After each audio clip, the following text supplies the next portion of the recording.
Binge Audio présente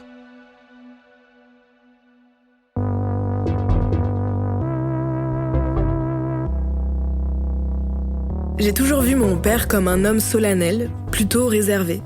Même si je le soupçonne de forcer un peu le trait pour nous amuser, mes frères et sœurs et moi, pour créer une sorte d'aura autour de lui. Il est affectueux, c'est sûr. D'ailleurs, pendant longtemps, il signait « affection » à la fin de nos cartes d'anniversaire. Mais il nous a aussi élevés à coups de principes plutôt stricts, des maximes camerounaises mystérieuses comme par exemple « on ne nourrit pas le porc le jour du marché ». Bon, en gros, c'est un homme très dur à lire. Il a toujours choisi avec une précaution folle ce qu'il veut dévoiler ou pas, et avec qui surtout. Encore aujourd'hui, mon père reste un peu une énigme pour moi, et je sais que je suis loin d'être la seule. Dans ce nouvel épisode, on va parler de nos pères taiseux. Pourquoi ils sont partout, dans autant de milieux et de cultures différentes? Comment ça se fait qu'ils soient autant bloqués pour parler avec leur cœur? Quelles conséquences ça a pour le reste de la famille et notamment pour leurs fils qui se construisent en tant qu'hommes? Qu'est-ce que ça fait de grandir avec un père comme ça? Et une fois adulte, est-ce que c'est possible de renouer un dialogue avec un homme qui a été taiseux toute sa vie? Ici Naomi Titi, vous écoutez Les couilles sur la table, le podcast où on explore les masculinités, épisode 149. Pour décrypter les pensées de nos pères taiseux, je reçois Anaïs Lebrun-Berry. Salut Anaïs. Salut Naomi. Alors toi, tu es psychothérapeute et co-autrice du livre « Nos enfants nous-mêmes », qui est un manuel de parentalité féministe paru aux éditions Hors d'atteinte en 2024. Alors, pour faire cette émission, on a passé un appel à témoignages auprès de notre audience. Ça a fait un carton parce que les gens avaient vraiment plein de trucs à raconter. Ils nous ont envoyé plein de témoignages. On en a reçu une centaine en 2 jours. Et un des trucs qui m'a sauté aux oreilles en premier, c'est l'embarras qu'ont les pères face aux émotions de leurs enfants. Comme par exemple dans le premier témoignage qu'on va écouter, celui de Pierrot. Je me souviens qu'à plusieurs moments, quand j'essayais de parler de ma vie en général, de ma vie au sens sensible, c'était toujours la fuite. J'étais petit, je devais avoir 10 ans. Je voulais lui parler du fait que des garçons m'embêtaient à l'école, de harcèlement. Donc il entre dans la chambre et avant qu'il se baisse au niveau de mon lit pour me dire bonne nuit, je lui dis papa, il faut que je te dise un truc, il y a des garçons qui m'embêtent à l'école. Tout ce qu'il trouve à répondre, c'est partir. Il quitte la chambre. Et un deuxième moment très similaire où donc pareil, il rentre dans la chambre, là je dois avoir 15-16 ans. Je lui dis papa, il faut que je te dise un truc. C'était donc la première fois où je tombais amoureux de ma vie. Donc je lui dis voilà, je suis amoureux. Et pareil, il m'a dit juste bonne nuit et il est parti. Alors Anaïs, qu'est-ce qui t'interpelle toi ici? Déjà, en fait, je trouve que dans le témoignage de Pierrot, il y a quelque chose d'assez commun que moi aussi je peux entendre chez mes patientes et mes patients. Effectivement, c'est l'absence de mots et l'évitement. Ouais. Ça, c'est vraiment très commun dans les attitudes paternelles que je peux entendre et que je peux aussi observer autour de moi. Alors, moi, je l'expliquerai de différentes manières. Je pense que les émotions, d'abord, c'est important qu'on se le dise, ce sont des sensations avant d'être des mots. C'est des choses que l'on vit dans le corps. Les pères, je schématise quand je dis les pères, je pense qu'on va... Mais les pères, ils ont du mal à être dans leur corps parce que tout simplement, en fait, on leur a pas appris ce que c'est que l'émotion, ce que c'est que vivre l'émotion.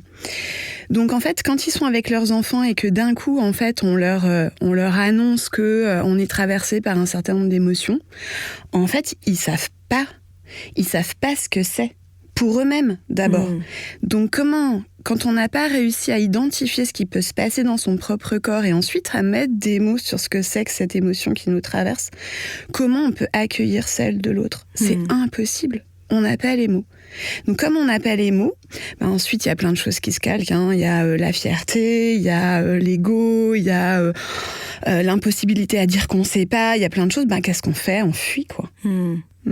C'est marrant parce que sur ce truc du corps, on a aussi eu pas mal d'histoires, là plutôt de femmes qui racontent que leur père était très gêné avec le toucher, juste le fait de se câliner, de choses comme ça, que d'une part ils étaient taiseux, mais en plus ils étaient très gênés avec la proximité physique. Je pense à une qui racontait qu'elle était assez pudique avec son père et qu'une fois ils ont essayé de danser le rock et que c'était hyper gênant et hyper cringe parce qu'en fait ils ont tellement pas l'habitude de juste être proche physiquement que c'était étrange, quoi. Toi, tu retrouves ça auprès de tes patientes, notamment ? Bien sûr. Et alors, c'est intéressant parce que les hommes et les femmes le racontent pas de la même manière. Les hommes, ils ont moins de difficultés dans le contact avec le père parce que souvent, c'est passé par le sport ou par le jeu.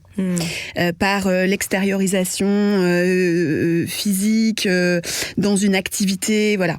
Avec les filles, c'est plus compliqué. Il y a une distance soit de pudeur, soit effectivement aussi d'une espèce d'incompréhension de ce que peut être le corps d'une fille, d'une petite fille, d'une gêne aussi par rapport à ça. Bon, il y a aussi une question de transmission. Là aussi, qu'est-ce qui n'a pas été transmis aux pères dans leur enfance sur la question du corps, sur ce que c'est que de se toucher, d'être ensemble par le toucher, de cette proximité physique, qu'est-ce qu'on en fait ? Là, il y a vraiment aussi un manque en termes de transmission et d'éducation, souvent. Et comment ça se fait que, par exemple, la fuite, ce soit une solution aussi facile d'accès pour ces pères-là, pour celui de Pierrot, par exemple ? Qu'est-ce qui fait qu'il a un rejet comme ça à recevoir une confidence que lui fait son fils ? Qu'est-ce qui se joue en fait à l'intérieur des pères qui sont comme ça ? Bon, je connais pas l'intégralité de l'histoire du père, mais de Pierrot, mais en tout cas, c'est vrai que ce que je pourrais mettre là, quand j'ai écouté l'histoire, tout de suite, ce qui m'est venu, c'est le sentiment d'impuissance. Le sentiment d'impuissance, bon, chez les hommes, évidemment, majorité, mais et particulièrement dans la paternité, elle est parfois insupportable à vivre. Il y a quelque chose qui, en fait, dans ce que nous renvoie l'enfant, de ne pas pouvoir être capable d'eux. Autant on arrive un peu à le gérer quand on est tout seul et que voilà, on va se replier derrière des stéréotypes de genre masculin ou de la performativité du genre masculin. Autant là, dans ce que nous renvoie l'enfant, dans aussi cette espèce de grande immédiateté, spontanéité que peut avoir l'enfant, ça peut mettre vraiment très en défaut. Et ça, pour certains pères, ça peut être insupportable à vivre. Donc, il ne faut surtout pas se confronter à ça. Donc, le plus facile, c'est de partir. Et de dire, parle de ça plutôt avec ta mère. Par exemple, ou de ne pas en parler du tout. Là, ce que Pierrot nous dit, c'est qu'en fait, il n'y a même pas de réponse, en fait. Il adresse quelque chose et il n'y a pas de réponse. Ouais, c'est comme un mur, quoi. C'est ça.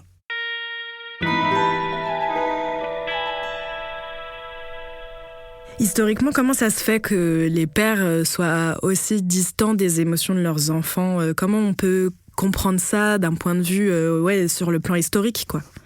Oui, alors c'est moins ma partie, du coup je vais me réfugier derrière les travaux d'une autre femme, qui est Yvonne Kniebiller, qui est décédée il n'y a pas très longtemps, qui est une grande historienne féministe, et en fait on a souvent en tête qu'elle a beaucoup travaillé sur la maternité, etc. Mais elle a aussi fait un ouvrage sur les pères, et ce qui est intéressant, c'est qu'elle retrace ça évidemment d'un point de vue historique, donc si je fais des points d'accroche historiques, bon, il y a eu l'installation du système judéo-chrétien, dans lequel effectivement la figure paternelle c'était la figure divine, donc c'était Dieu le Père qui a installé quelque chose de l'ordre symbolique là-dessus. Ensuite, on voit qu'avec les régimes monarchiques et notamment à l'Ancien Régime, la période 17e jusqu'à la Révolution, jusqu'à 1789, c'est la monarchie de droit divin, donc ça installe la puissance paternelle. Ensuite, en 1789, le siècle des Lumières, on est venu un tout petit peu gratter, là, Rousseau et l'Émile, il est venu un peu gratter cette question de l'autorité paternelle, mais bon, on y allait quand même assez doucement. Mais voilà, on est venu un peu gratter ça. Et puis ensuite, il y a eu le 19e siècle, avec évidemment la révolution industrielle, l'avènement du capitalisme, et quand même un changement petit à petit dans les rôles femmes-hommes, l'investissement de l'espace domestique, l'investissement de l'espace extérieur. Petit à petit, évidemment, au XXe siècle, l'avancée avec la lutte pour les droits des femmes et des minorités qui a beaucoup changé. Et puis l'inscription dans la loi qui a changé. En 1970, quand même, le grand passage de la puissance paternelle à l'autorité parentale conjointe, parce que jusqu'en 1970, c'est quand même récent. Tard, ouais. C'était le pater familias. C'était ce régime-là, en fait, ce régime familial-là qui était inscrit dans la loi. Et puis petit à petit, il y a eu l'arrivée du divorce par consentement mutuel, la reconnaissance de la coparentalité, ça c'est plutôt dans 93, je crois, si je me trompe pas. La possibilité d'ajouter le nom de sa mère au début des années 2000, 2003. La résidence alternée, qui a aussi fait en sorte que les enfants puissent passer plus de temps seuls à vivre avec leur père. Voilà, toutes ces transformations-là. Mais c'est vrai qu'on part quand même d'une figure divine toute puissante. Si j'ai retracé là rapidement, mais c'est ça. Et le fait que tous ces éléments assez récents qui déconstruisent brique par brique ce pouvoir tout-puissant du père, ça montre en fait que c'est normal qu'il y ait encore des résidus de ce pouvoir paternel-là aujourd'hui. Bien sûr, et en plus, ce qui est difficile à déboulonner complètement, c'est que dans la représentation des pères dans notre histoire commune, il n'y a pas de représentation positive ou valorisante de la paternité. Par exemple, c'est un truc tout bête, mais vous regardez les panthéons, les monuments historiques, il n'y a jamais de père héroïque. Ça n'existe pas. Il n'y a pas de représentation nationale ou collective de pères qui sont valorisés. En tant que père. En tant que père, dans un rôle de père. C'est le soldat inconnu. Voilà, les hommes, ils ont été valorisés dans des dynamiques de conquête, de pouvoir, soit de pouvoir économique ou de pouvoir guerrier. Voilà, ça, c'est des représentations communes masculines. Mais des représentations communes paternelles, on n'en a pas. Et aussi, ce qui est important dans cette répartition du pouvoir qui s'est fait à partir de l'autorité du père, c'est que le rôle du père, il a été construit comme étant vraiment distinct du rôle que doit avoir la mère. Est-ce que tu peux nous expliquer un petit peu ça ? Oui, alors là, les sociologues l'ont bien plus étudié que les psychologues, mais oui, en fait, c'est tout ce qui tourne autour de la sociologie de la famille, c'est-à-dire la répartition des rôles de genre dans les dynamiques familiales, donc l'espace domestique, l'intérieur du foyer, qui a trait à toutes ces, évidemment, les thématiques du care, du prendre soin, qui relève des femmes. Et toujours aujourd'hui, puisqu'on le voit, 85% des femmes assurent toujours la charge domestique au sein du foyer. Donc ça bouge quand même pas beaucoup. Et effectivement, les hommes étaient valorisés dans l'espace extérieur. Donc, et ça c'est quand même installé depuis, tout à l'heure, je parlais de l'Ancien Régime. Mais même avant ça encore, dans l'Antiquité, dans la Rome antique notamment, c'est ce que raconte Yvonne Kniebeller, c'est que le rôle du père dans la Rome du 1er siècle avant notre ère, c'était avec une figure de père très imposante. Et aussi, le rôle qu'on a dévolu au père par rapport aux enfants, c'est plus celui de l'ordre, de l'autorité, d'assurer l'éducation, peut-être avec des professeurs, des figures comme ça, mais pas du tout du dialogue, de l'émotion, du soutien en fait au quotidien, quoi. Ni du soin au corps, ni de la santé, ni de l'alimentation, ni même, tous les besoins fondamentaux finalement du bébé, du bébé puis ensuite de l'enfant. Ça relève à la mère aussi. Ça, on pourrait se dire qu'aujourd'hui, ça a quand même énormément changé, mais je trouve que, déjà, les chiffres nous montrent que c'est plus lent que ce qu'on espérait. Et en plus, la persistance de ces pères taiseux-là qui ont du mal à nouer un lien avec leurs enfants, c'est vraiment la trace directe de ça. Et aussi, ce qui est beaucoup revenu dans les témoignages, c'est l'idée que l'amour des pères, il n'est pas forcément aussi direct et dit comme tel par eux, mais il peut se déceler par des actes. C'est ce que raconte Nicolas, qui a 31 ans. La communication avec mon père, ça a toujours été réduit à ce qui était très factuel. J'ai eu une enfance que je dirais heureuse. J'ai, je pense, des parents qui m'aiment, mais en tout cas, ça n'a jamais été verbalisé et ça a toujours été dit que dans la famille, on n'est pas comme ça, entre guillemets. C'est un manque, mais c'est comme ça. Le love language de mon père, ça a été, quand j'ai été étudiant, de m'apporter des légumes, de m'en donner pour subvenir à mes besoins, et puis de venir me regarder partir le dimanche soir de la maison familiale. J'ai compris après que c'était une forme de love language et une manière d'expression des sentiments quand il ne l'a plus fait et où moi ça m'a affecté. Je me suis dit merde, j'ai perdu un truc. Est-ce que tu l'as beaucoup entendu, ce truc de on n'est pas comme ça, nous, dans la famille, on montre pas trop nos émotions? Tout le temps. Ah ouais. Tout le temps. Cette expression-là, elle revient tout le temps en séance avec les patients-patientes. Et peu importe les milieux familiaux. Ça, c'est important de se le dire aussi.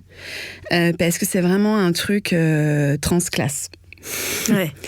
Il y a beaucoup d'inhibition dans les familles sur le vécu intime, le vécu émotionnel. Alors aussi parfois du côté des mères. Mais c'est vrai que plus globalement, c'est quand même plutôt du côté des pères que ça se passe, en tout cas dans la relation au père. Il y a une pensée qu'on pourrait avoir, une pensée commune, que le silence, c'est pas grave. Ne pas dire, c'est pas grave. Parler, ça sert pas à grand-chose. Ça a pas beaucoup d'effet. Bon, moi je suis psy, donc forcément je suis située dans un métier où parler, en fait, c'est mon quotidien. Donc, évidemment que je peux pas dire le contraire, je vois les effets positifs de la parole. Mais c'est vrai que moi j'ai des patientes avec qui je travaille, c'est comme ça. Et j'essaye doucement de leur faire comprendre qu'on peut peut-être faire autrement, même si cette culture familiale, elle est très ancrée. Et en fait, souvent, ce qui me rétorque, et je comprends totalement cette réponse, mais c'est le « à quoi bon ?» Mais ça sert à rien. Toi, en tant que psy, qu'est-ce que tu réponds à ça ? Moi, je trouve que c'est toujours bien d'aller questionner le silence. Parce que derrière le silence, il y a du non-dit, de la méconnaissance de l'autre, parfois du trauma, une absence de récit familial, une identité, du coup, qui est un peu morcelée, des choses qui manquent, quand même. Et les gens ont composé avec. Les patients, les patientes, ils ont vécu avec jusqu'à ce qu'ils viennent en thérapie. Et en fait, on s'aperçoit que finalement, dans ce puzzle de leur identité, il manque des pièces. Et souvent, il manque des pièces du côté paternel. Il y a un récit qui s'est pas fait, il y a quelque chose qui manque. Mais même de manière transgénérationnelle, c'est-à-dire que le père n'a pas non plus transmis son récit à lui, son histoire. Il y a des parties qui manquent. Et ça, parfois on les a pas toutes, on connaît pas toutes et tous l'intégralité de l'histoire de nos ancêtres et tout ça, mais quand même, je trouve que c'est intéressant d'aller gratter quand il y a beaucoup de silence. On reviendra sur cette question de transmettre un récit de soi. Mais avant ça, j'aimerais qu'on revienne sur ce qu'a dit Nicolas sur le love language. Ça m'a amusé parce que c'est un terme très à la mode dans la culture populaire et dans le développement personnel en général. En principe, ça permettrait de décoder les différents langages de l'amour de nos proches ou de nous-mêmes.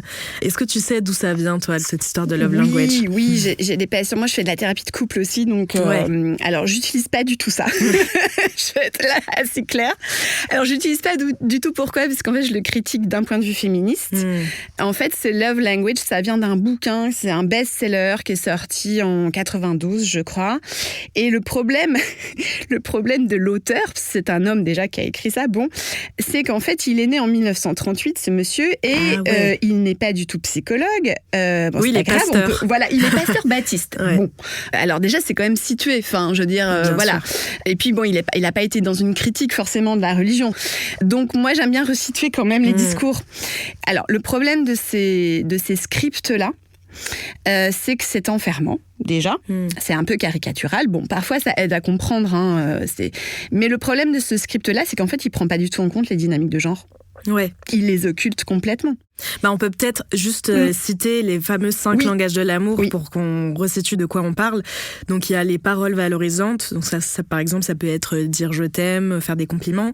Il y a le fait d'offrir des cadeaux, le toucher physique, les services rendus ou les moments de qualité. Voilà, ça c'est les 5 langages de l'amour qu'a décomposé Gary Chapman, donc l'auteur de ce best-seller-là. Par exemple, là, le thème de notre épisode aujourd'hui, là, sur les pères taiseux.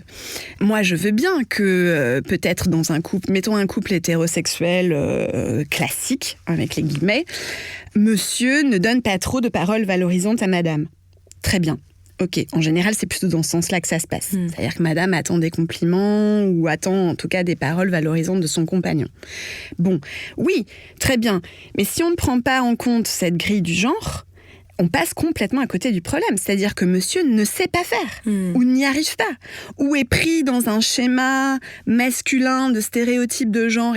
Et en fait, où effectivement il a eu un père taiseux, il a manqué de paroles, et donc, il y a tout l'environnement sociologique n'est pas pris en compte. Donc, on a beau faire toutes les thérapies de couple du monde, monsieur, il va pas y arriver si on ne prend pas en compte cette dimension-là. Si on ne travaille pas la question de la dynamique de genre dans le couple, est-ce que ça produit ou ce que ça ne produit pas comme comportement ?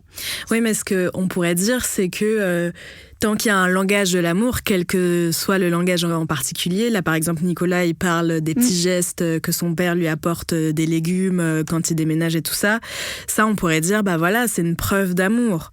Pourquoi c'est un peu plus compliqué que ça. Comment on pourrait voir ça autrement ? Pourquoi ça peut être important, par exemple, qu'un père dise « je t'aime » à son enfant ? Je reviens sur ce qu'on se disait tout à l'heure sur les émotions et le corps.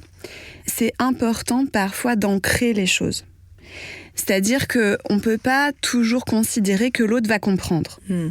Ça, je trouve que c'est une manière aussi, dans une lecture de dynamique de pouvoir, je trouve que c'est une manière de garder son quant à soi et de se dire que l'autre va comprendre. Ça, je ne suis pas tout à fait d'accord avec ça. Je trouve que c'est bien quand c'est dit, que c'est plus clair quand c'est dit. Et que les sentiments, oui, on peut tout à fait avoir des gestes, se rendre un service, prendre soin de l'autre, etc. Mais parfois aussi, c'est bien que l'autre entende où on se situe, nous, par rapport à lui ou à elle. Et surtout, le pendant du manque de mots, c'est que parfois, les enfants, ils vont aller chercher cet amour, susciter cet amour, la fierté, les choses qui sont pas vraiment dites. Par exemple, en étant toujours à chercher l'excellence. Il y a un témoin qui nous a écrit, qui s'appelle Lucien. Il dit qu'il est médecin cardiologue et le truc d'après, c'est j'ai toujours cherché à être le meilleur dans tout pour que mon père le remarque. Et aussi, je pense au sport beaucoup. Tous ces hommes, ces pères qui supportent leur fils à fond dans le sport. Moi, parfois, je vais voir mes neveux faire leurs activités et je vois des pères déchaînés dans les gradins et je me dis, c'est sans doute le moment où il est le plus derrière son enfant, quoi. Est-ce que ça, tu le retrouves souvent ? Oui, bien sûr. On est vraiment dans des stéréotypes très masculins. Alors là, la question du sport, de l'excellence et de la performativité. J'ai quelques patientes femmes qui le vivent aussi, mais c'est quand même globalement des patients hommes. Et en fait, c'est une manière pour eux d'être dans un rapport avec leur père, de complicité ou de proximité, ou effectivement d'avoir une expression dérivée, moi je dirais, de l'amour. C'est une manière de dériver. Quand on n'arrive pas à se parler, parfois il faut que ça passe par autre chose, quoi. Et malheureusement, je dirais malheureusement, parce que là on se maintient quand même dans des stéréotypes de genre importants qui sont effectivement le culte de la performance masculine, la compétition, dominer l'autre, écraser l'autre, être le meilleur, enfin voilà, tout ça. Donc je trouve ça dommage.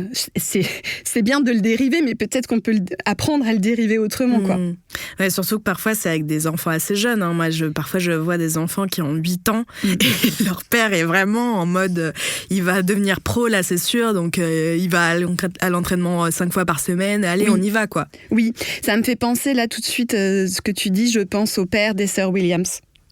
Aussi à ces pères là dans le sport qui sont aussi entraîneurs de leurs enfants. Ça c'est très courant. Il n'y a pas de mère entraîneuse, c'est très rare.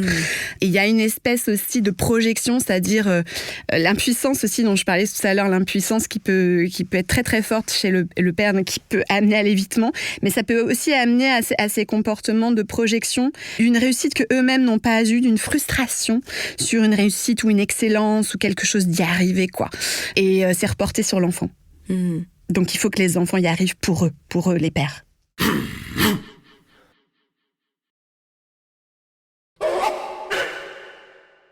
Là, tu as parlé de projection, c'est un terme très important en psychologie. Et il faut savoir que le père avec un grand P, c'est un peu un sujet inépuisable de théories de tout type, tout genre en psychologie et en psychanalyse aussi. Toi, tu es formé aux deux. Est-ce que tu peux nous expliquer c'est quoi les théories sur les pères qui sont les plus structurantes dans ces disciplines ? Oui, alors c'est vrai, c'est important de rappeler que j'ai une formation psychanalytique au départ, que je critique beaucoup par ailleurs et j'y amène beaucoup de pensées féministes et queer. Mais c'est quand même une théorie dans laquelle moi j'ai été formée et où je me retrouve à certains endroits. Alors, la question du père en psychologie, au départ, c'est la psychanalyse qui l'a développée. Évidemment, c'est Freud qui a pensé la question du père. Le père, en fait, il a défini 2 fonctions principales. Une fonction sociale, une fonction psychique. La fonction sociale, c'est le père comme détenteur de l'ordre symbolique. Donc là, c'est ce qui découle de Dieu le Père, le maintien de l'ordre symbolique, de l'autorité. Et puis la fonction psychique qui est plus dans le lien à la mère. Alors évidemment, on est dans une vision très hétéroclite hétéronormé. Je rappelle qu'on est dans la Vienne des années 1900, dans ce courant-là, social et économique, et qu'en fait, le père, pour Freud, c'est celui qui va séparer, donc le tiers séparateur, en psychanalyse c'est l'expression, qui va séparer la mère de l'enfant pour éviter la fusion. Ça aussi c'est un terme très utilisé par les psychanalystes que je critique beaucoup, mais pour éviter cette fusion entre la mère et l'enfant. Voilà, ça c'est la psychanalyse l'a pensé comme ça. Alors, c'est pas inintéressant. Le problème, c'est que ça s'est figé et que les psychanalystes ont eu du mal à évoluer avec certains psychanalystes, une grande majorité de psychanalystes. Il y a des psychanalystes qui déboulonnent tout ça, mais une grande majorité de psychanalystes se sont figés sur cette version-là, sur cette théorie. C'est une théorie, c'est un discours aussi. Toutes les théories sont réfutables. Bon, celle-ci, elle est restée très ancrée. Il y a eu une période très importante autour de cette théorie qui a été la période lacanienne. Et c'est vraiment Lacan qui a rigidifié cette théorie. Il a utilisé un concept qui s'appelle le nom du père, qui vient évidemment de la prière chrétienne. Et le souci de ce concept, c'est pas le concept en soi, parce que on peut l'entendre à plein d'endroits. C'est ce qu'on se disait tout à l'heure sur l'histoire du père. Mais le souci, c'est qu'en fait, un certain nombre de psychanalystes ont décidé qu'ils allaient le prendre tel quel, alors qu'au départ, Lacan, lui, il pense la fonction paternelle et la fonction maternelle comme indépendantes du sexe biologique. C'est décorrélé du sexe biologique. C'est-à-dire que dans un couple hétéro, la mère peut avoir la fonction paternelle et le père peut avoir la fonction maternelle. Ça, c'est Lacan l'a pensé comme ça au départ. Bon, on peut le critiquer aussi, mais c'est comme ça qu'il l'a pensé. Le problème, c'est qu'en fait, un grand nombre de psychanalystes n'ont pas décorrélé la fonction paternelle et la fonction maternelle du sexe biologique. Bon. Évidemment, ça fonctionne pas.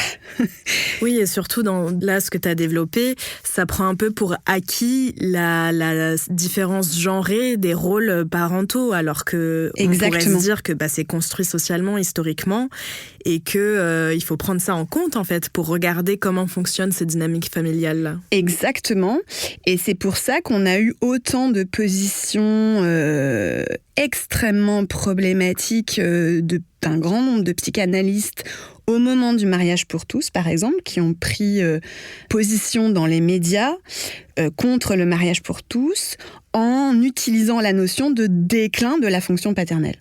Ils se sont cachés derrière ça. Bon, ils ont dévoyé une théorie. Ouais. Après, oui, évidemment que la théorie freudienne du père qui a dérivé vers le complexe d'Oedipe, complexe que je n'utilise pas par ailleurs en clinique. Alors, ça vaut le coup de s'arrêter sur cette fameuse théorie du complexe d'Oedipe, parce que je trouve que sa genèse est très très révélatrice. Dans son livre « Sortir de la maison hantée », Pauline Chanu, que vous avez entendu dans l'épisode Toutes des folles, raconte qu'au XIXe siècle, Freud a cherché l'origine de la souffrance des patientes dites hystériques. En les écoutant, il prend conscience qu'elles ont toutes subi des violences sexuelles, notamment dans leur enfance. Dans une lettre à son ami Wilhelm Fliess, datée de février 1897 et longtemps restée secrète, Freud confie que son propre père a incesté son frère et ses sœurs. Il va encore plus loin et élargit ses analyses à l'ensemble de ses patientes féminines. La majorité des névroses graves chez les femmes est issue du lit conjugal, écrit-il. Il faut se rendre compte combien cette analyse est visionnaire à ce moment-là. Mais sous la pression de la société viennoise bourgeoise de la fin du 19e, et sans doute sous le poids du silence qui écrase bien trop souvent les familles incestueuses, il a finalement renié ces observations pour les remplacer par la théorie du complexe d'Oedipe. On passe du traumatisme des enfants qui ont subi l'inceste au fantasme refoulé. Les récits des souvenirs sexuels seraient en fait des projections de leur désir inavouable pour le parent du sexe opposé. Par ces mots, le père de la psychanalyse condamne toutes les victimes d'abus sexuels à ne pas être crues, écrit Pauline Chanu.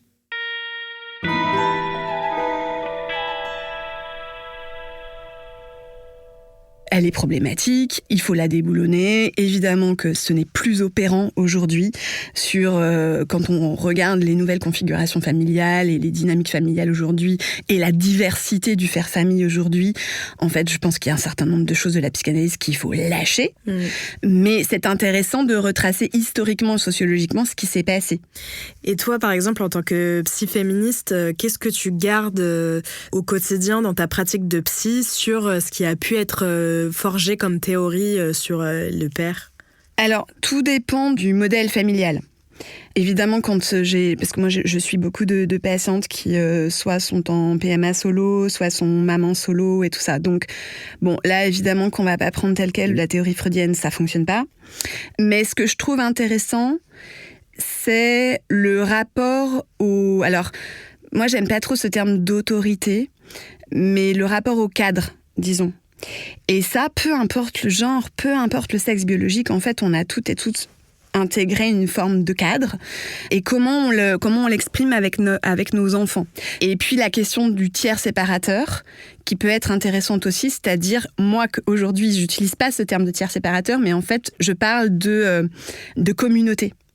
C'est-à-dire à quel moment l'enfant n'est pas dans une relation unilatérale avec un parent, que ce soit un parent homme ou un parent femme, mais à quel moment interviennent d'autres personnes, d'autres figures d'attachement, qui peuvent effectivement servir de tiers séparateurs, je mets les guillemets, mais comme l'a pensé la psychanalyse, mais effectivement qui diffractent un peu les investissements émotionnels, affectifs qu'il peut y avoir de l'enfant vers un parent. Et ça marche dans les familles monoparentales ou dans les familles hétéros ou dans les familles queer.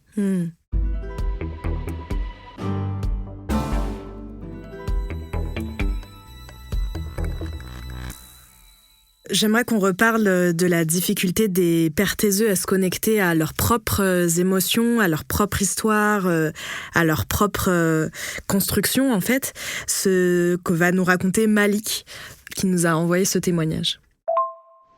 Moi, j'ai grandi dans une famille franco-tunisienne avec une mère française et un père tunisien, taiseux et qui n'exprimait vraiment aucune émotion et qui ne nous parlait pas vraiment, quoi. Pendant des années, j'ai vraiment grandi avec un père un peu fantomatique dans la maison. Il est taiseux et aussi il a des tendances dépressives, donc je pense que j'ai vachement récupéré de ça. Et je savais pas que tout ce que je ressentais était pas normal, à savoir énormément d'anxiété en permanence et avoir des crises d'angoisse très régulièrement. J'ai trop été confronté au silence et ça m'a pas aidé à vivre. Quand on a préparé cette émission, tu m'as parlé du rôle que l'exil pouvait avoir sur la difficulté des pères à exprimer leurs propres émotions.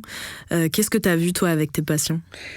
Je pense notamment à une patiente en particulier que je suis depuis quelques années maintenant, qui a un papa d'origine marocaine et qui est, elle, dans un grand questionnement autour de la non-transmission. C'est un père très énigmatique, très mystérieux, ce que raconte Malik aussi, qui a eu effectivement un parcours d'exil. Il est arrivé en France assez jeune et en fait, il n'a absolument rien raconté. C'est-à-dire que ses filles, parce qu'elles sont deux, ne savent absolument rien de ce qu'il a vécu, ni juste les faits, mais aussi son vécu émotionnel, bien sûr, autour de ça, qu'on peut supposer quand même ou traumatique, ou à minima douloureux, enfin, il y a quand même un déracinement, et puis probablement du racisme qui a été vécu. Elle ne sait rien. Et ça, c'est un grand trou, en fait, pour elle. Et ce que j'entends de ce que je relis avec le témoignage de Malik, qui est super intéressant, c'est effectivement cette question du trou, du manque, d'une histoire qu'on ne connaît pas, on ne sait pas ce qu'a vécu son père, mais on voit que son père va pas bien. Et cette patiente, elle dit la même chose. Elle dit, mon père, il va pas bien. Mais elle sait pas pourquoi. Elle sent l'anxiété. C'est aussi une famille, c'est exactement comme Malik, c'est-à-dire c'est une famille où il y a une dynamique anxieuse très très forte, qui a été transmise aux enfants. Et le problème, c'est qu'en fait, elle n'arrive pas à reconstruire ce qui s'est passé. Elle n'a rien où se raccrocher. Et ça, c'est très angoissant. Et aussi avec cette difficulté quand les enfants perçoivent sans doute un fond de dépression qui est sous-diagnostiqué chez les hommes largement, notamment parce que la façon dont on perçoit les symptômes dépressifs est finalement assez genrée. Toi, tu vois justement ce sous-diagnostic de dépression, ça se voit vite Alors, ça se voit. Il faut, je crois, quand on suit des hommes en thérapie, il faut toujours l'avoir en tête. Je crois que c'est un truc, c'est un espèce de petit référent clinique qu'il faut garder quelque part dans son cerveau quand on est thérapeute. On peut pas passer à côté de ça. Il y a des études maintenant qui sont faites sur la période de la périnatalité. Parce que moi, j'ai une spécialité en périnatalité, donc c'est une période de la vie que je connais mieux. Mais on sait maintenant que... Alors, on a beaucoup parlé, et tant mieux, de la dépression du postpartum des mères. Mais en fait, la dépression du postpartum des pères est largement sous-diagnostiquée. Là, en gros, on a des chiffres qui tournent aux alentours de 10% des pères, mais... on pense qu'en fait, c'est plutôt le double. Donc, c'est plutôt 20% des pères sur les dernières études là, qui sont sorties. 20% des pères qui souffriraient de dépression du postpartum suite à l'arrivée d'un bébé. Mais effectivement, ce qui peut nous alerter cliniquement et nous faire penser à une dépression chez l'homme, c'est effectivement des comportements, en tout cas des signes cliniques qu'on n'observera pas chez la femme, qui sont ce qu'on appelle des comportements d'acting out, c'est-à-dire des passages à l'acte. Des passages à l'acte violents, les addictions. L'addiction, c'est ce qu'on peut appeler une comorbidité d'autre chose, c'est-à-dire ça peut être le signe d'une dépression qui en fait se traduit par l'addiction. Donc, il faut toujours aller chercher ça, je pense.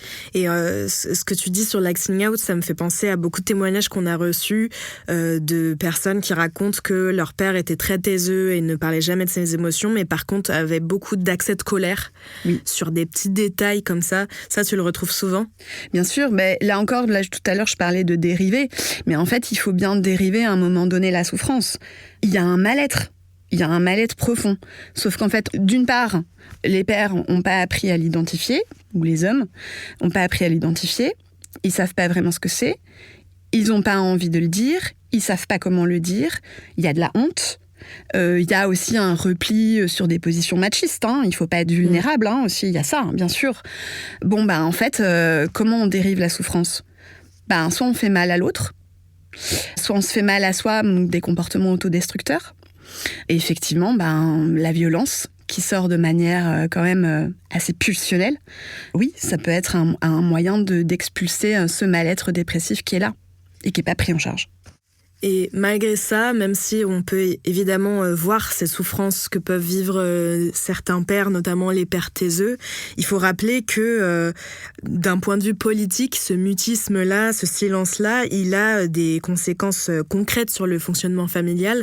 Par exemple, on a reçu le témoignage de Marie-Aude, d'une femme de 45 ans.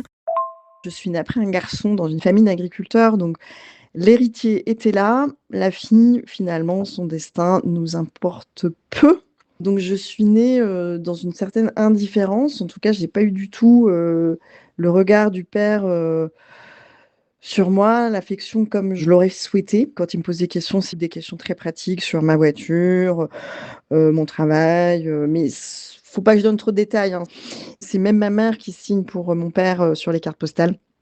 Je sais reconnaître son écriture quand elle imite l'écriture de mon père. Quand j'appelle chez mes parents, c'est ma mère qui décroche, avec qui je vais discuter, voilà. Mais si c'est mon père qui décroche, il va dire « ça va ? Oui, ça va.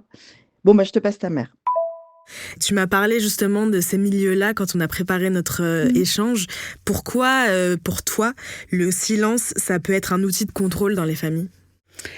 La culture du silence dans les dynamiques familiales, elle est majeure. On en a parlé tout à l'heure avec le C'est comme ça. Mais la culture du silence, elle va toujours avec les dynamiques de pouvoir et de domination masculine. Là, je ferai référence aux travaux de Dorothée Ducy sur l'inceste. Évidemment que ne pas dire, c'est contrôler. Et intimer aux enfants de ne pas dire, c'est maintenir le contrôle, maintenir le pouvoir dans la famille. Il y a aussi, alors c'est intéressant que tu parles de ce témoignage dans le cadre d'un environnement paysan, Dans la paysannerie, et ça, c'est de moins en moins le cas, mais quand même, ça se voit toujours dans certaines régions. Je pense à l'Auvergne, par exemple. Ça, c'est un sujet que je connais bien. On voit qu'en fait, il y a quelque chose qui s'est installé de la culture du silence en lien avec les enjeux de transmission, de patrimoine. Et notamment la question des terres. En fait, longtemps, il ne fallait pas dire à qui on allait transmettre la terre, quelle terre on allait acheter ou pas, parce que les voisins, parce que les concurrents éventuels, la rivalité entre paysans, etc. Donc, il fallait maintenir le silence dans les familles autour des questions de transmission. On peut le voir aussi dans les familles bourgeoises, par exemple, sur la transmission du patrimoine. Il peut y avoir aussi un certain tabou autour de ce qui va être transmis aux enfants. Enfin, on voit à quel point les questions d'héritage, c'est des moments où les familles se déchirent. Ah oui, se déchirent. Bon, évidemment, là, il y a la question de l'argent, ça c'est clair.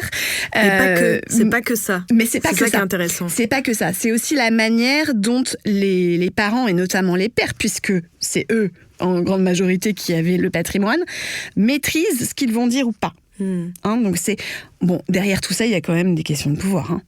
Je pense à la série Succession, qui est une sorte de parodie, enfin pas parodie, mais une façon de marquer la succession de la famille Murdoch, une famille médiatique très puissante, où dans la série on voit bien à quel point le père, il maintient en effet le secret jusqu'au bout sur à qui il va transmettre son empire médiatique, et à quel point du coup tous ses enfants sont à ses pieds, quoi. Et ça, en fait, c'est un peu l'exagération de ce qui se passe dans un peu toutes les familles, j'imagine. Oui, tout à fait.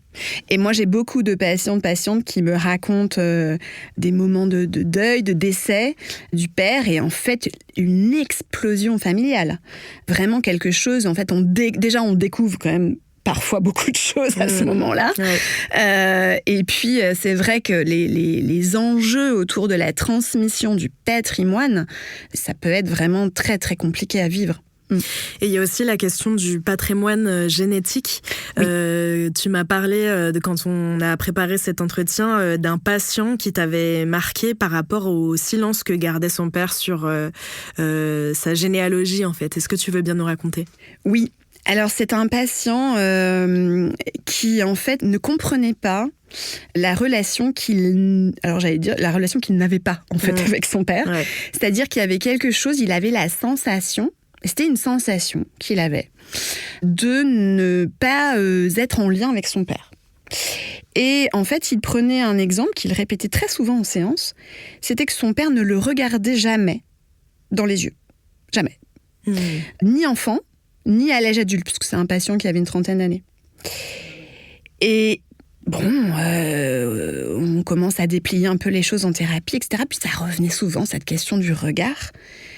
Et puis, j'invite souvent les patients comme ça, quand ils se posent des questions sur les relations avec leurs parents, à gratter un petit peu dans leur récit familial, à aller poser un peu des questions, regarder les photos, les albums de photos, quand les grands-parents sont encore en vie, essayer de questionner un peu, quand c'est possible, de leur faire raconter les gens, leur histoire, etc. Et puis, il commence ce travail-là, un peu généalogique. Et en fait, il a découvert au cours de sa thérapie, ça c'est quand même assez incroyable, qu'en fait, son père n'était pas son père biologique. En fait, il était issu d'un don de gamètes. Personne ne lui avait jamais raconté ça. Il y avait une infertilité du côté de son père. Et donc, son père n'est pas le père biologique. Bon, en fait, c'est pas le géniteur. Mais c'est son père. Et le problème, c'est que il a raccordé ça à ce moment-là. Ça a été une épiphanie pour lui. Mais en fait, son père, la honte de ne pas être le père biologique et de ne pas arriver à incarner cette fonction paternelle, avait complètement bloqué le lien à son enfant, donc il n'arrivait pas à regarder son fils parce qu'il ne s'y retrouvait pas physiquement. Bon, donc on voit à quel point les secrets de famille, parce que ça c'est un secret de famille énorme, parce qu'en fait le patient a redécouvert son histoire, oui, il avait une 30aine d'années, quoi, très très tard. Ouais, c'est fou.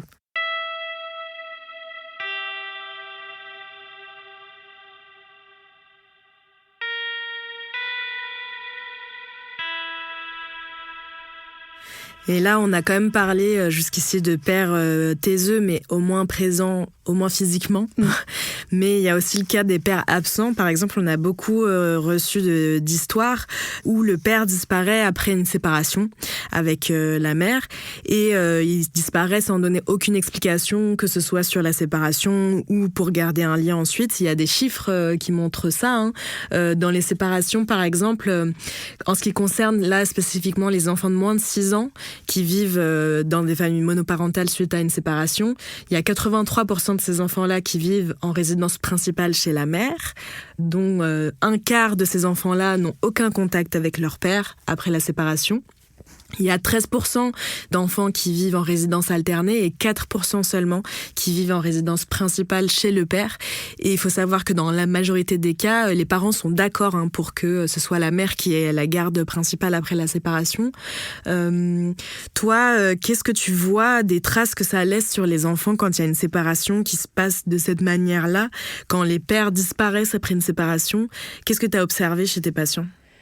Il y a un manque. Il y a une incompréhension. Là aussi, on retrouve l'absence de récit, une histoire qui s'est interrompue. Ça dépend de l'âge aussi de l'enfant au moment de la séparation. Si l'enfant a des souvenirs de vie commune avec son père ou pas. C'est plus difficile s'il en a, évidemment. Mais il y a quand même ce trou dans l'identité quelque part qui se maintient. Et après, tout dépend de la manière, en fait, dont la mère, la famille élargie, quand je dis famille élargie, je pense aussi aux copains, à la communauté autour de la famille, a pris le relais ou pas du père absent. Et comment c'est vécu. Il y a des études là-dessus, sur notamment des études en psychologie du développement, sur les effets de l'absence ou de la présence des pères, notamment en cas de séparation. Et en fait, c'est pas l'absence du père qui a des effets pathogènes. C'est pas ça. C'est pas l'absence en elle-même. Il y a des enfants qui vivent sans père et qui vont très bien. Enfin, voilà. C'est pas ça. C'est plutôt dans quelles conditions est l'enfant. C'est-à-dire, est-ce qu'il y a de la précarité? Est-ce que la mère est en souffrance? Est-ce que, évidemment, est-ce qu'il y a de la violence? Enfin, est-ce qu'il y a eu de la violence conjugale? Là, je parle vraiment pas de situations où il y a de la violence conjugale ou du contrôle coercitif ou ce genre de choses. Mais est-ce que la mère souffre, par exemple, peut souffrir d'un trouble ou de mal-être, ou est-ce qu'elle est suffisamment en capacité aussi, à la fois économique, sociale, de s'occuper de l'enfant? Est-ce qu'elle doit beaucoup travailler? Est-ce que tous ces facteurs-là, en fait, ont une influence. Et c'est pas l'absence de père en soi. Voilà. Et c'est peut-être aussi la manière dont s'est fait la séparation. Par exemple, je pense au cas où les pères ont une double vie et finissent par partir avec une autre femme et créer une toute autre famille avec d'autres enfants et sans plus calculer ses premiers enfants, quoi. Ça crée une grosse colère chez les enfants, même devenus adultes. Oui. Ça, j'ai le cas. J'ai des patientes femmes et des patients hommes qui l'ont vécu. Il y a quand même énormément de colère. Mais cette colère, elle est presque, j'allais dire, indicible, c'est-à-dire qu'elle est camouflée. Elle est camouflée sous un énorme morceau de culpabilité. Les enfants se sentent très coupables. Ils pensent que c'est de leur faute. Oui. Mais en fait, il y a un truc que je dis très souvent aux patientes et patients, puis ceux qui vont m'écouter me retrouveront en séance, mais il y a un truc que je dis très souvent, c'est que les enfants, ils aiment inconditionnellement leurs parents. Même un parent maltraitant. Parce qu'en fait, c'est les seuls parents qu'ils connaissent. Et que c'est inconcevable pour un enfant qu'un parent puisse merder. Voilà. Et ça, c'est très difficile de s'en détacher. Quand on l'a pas travaillé, à l'âge adulte, on voit les effets délétères de ça.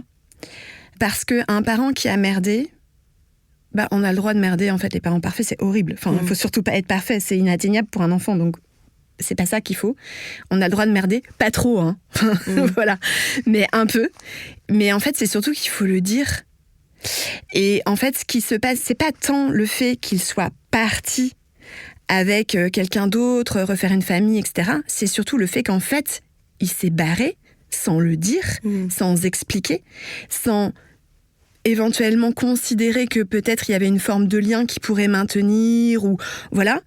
Et c'est ce silence-là, cette non-considération de l'enfant, lui, qui est toujours là et qui a toujours ce père, en fait. C'est ça qui est délétère.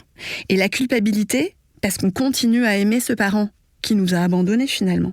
Et ça, c'est hyper difficile à vivre parce que ça crée un conflit intérieur énorme. Et en fait, moi, ce que j'essaye de travailler avec les patients, c'est de faire ressurgir la colère qui est en dessous. Parce qu'on a le droit d'être en colère.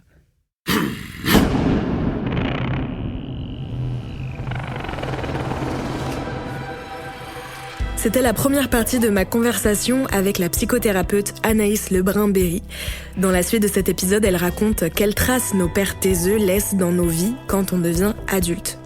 Quand on n'a pas eu les mots pour décrire ce qui se passe dans son corps et donc dans sa tête, c'est difficile de le faire à l'âge adulte. Mon invité va proposer des pistes pour guérir de son père taiseux et pourquoi pas essayer d'ouvrir un dialogue avec lui. La porte d'entrée, c'est peut-être le récit autobiographique. Cette seconde partie sera en ligne dès le jeudi 16 juillet. Pour être averti de sa sortie, il faut vous abonner à notre compte Instagram et au podcast en activant les notifications. D'ici là, vous pouvez déjà nous dire ce que les réflexions d'Anaïs Lebrun-Berry ont provoqué chez vous. Laissez-nous des commentaires et partagez l'épisode autour de vous pour qu'il circule auprès d'un max de gens. Les couilles sur la table est un podcast produit par Binge, une marque Urbania. Victoire Tuaillon l'a créé en 2017. Moi, je m'appelle Naomi Titi. Je m'occupe de la supervision éditoriale depuis 2 saisons et c'est moi qui me suis occupée de la préparation, de la conduite d'entretien et du montage de cet épisode. Réalisation et mixage Octave Bautier. Aude Mickel, notre assistante de prod, s'occupe de l'édition et la mise en ligne. Lilou Delclit de la communication. Charlotte Bex, c'est la responsable des prods éditoriales. Alban Philly, la directrice de prod. Thomas Rozek, c'est le rédac chef. Et Sophie Marchand, la directrice de contenu chez Urbania Binge. Je vous remercie, chers auditeurs, d'avoir écouté cet épisode jusqu'au bout. Je compte sur vous pour être au rendez-vous et écouter la suite. Je vous dis à la semaine prochaine dans Les couilles sur la table.